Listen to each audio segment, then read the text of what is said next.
Welcome, and salutations, my friend.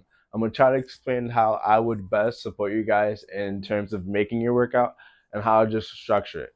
Once again, this is gonna be extremely generalized. If you want it more generalized, come see me in person or see your personal trainer that you have at your gym, or just go on YouTube and try to figure it out yourself. But that'll take super long. But you're doing that now anyway. All right, so when you start thinking about workouts, what most of us generally think about are those hard, heavy days where you go for that like max squat, when you go for that max bench or deadlift or overhead press.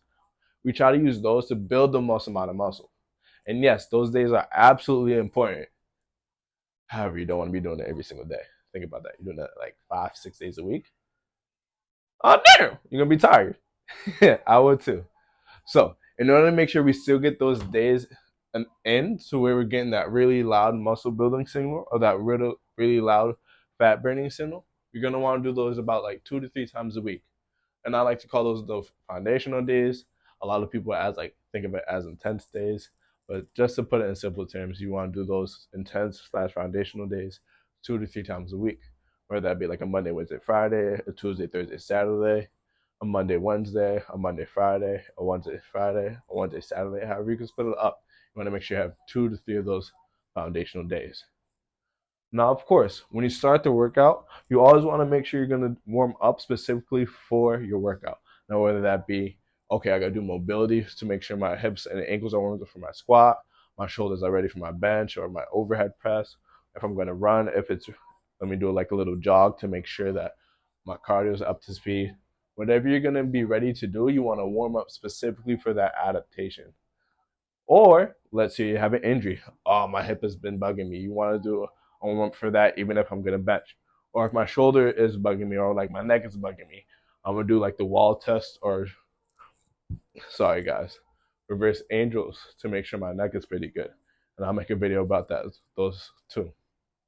But all around, when you're thinking about the warm up, you want to make sure that you're warming up specifically for that adaptation you're about to get ready for, or that movement, as well as for your own specific injuries.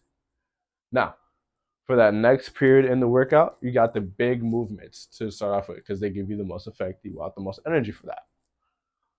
Generally, we call them compound movements. When you do that, you can generally think of like your squats, your deadlifts, your bench presses, your dips, your cleans, if you do cleans. But the biggest movements that you are trying to get better at are the muscles that you're trying to do. Now, for those compound movements, you can be in the rep ranges of anywhere between 3 and 5, with like a 2 to 5 rest minute period, or 8 to 12, with like a minute to 2 minute rest period.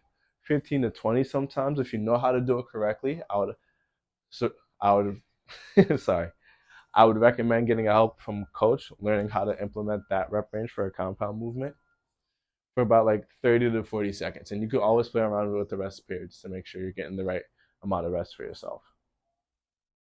Now, let's say you do those for a couple sets, like 3 to 4. You're going to want to do some isolation movements after to where you're really trying to grow or where you need some to fix some muscle imbalances.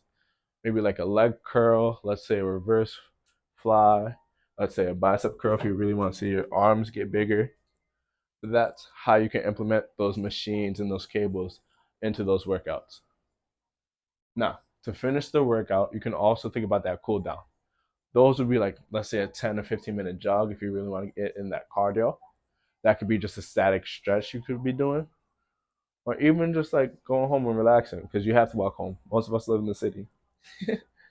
But that's how we would generally order our workout. Now, let's say if you want to work out like 4 or 5 days, just like we do at the end, you could put those isolation exercises there.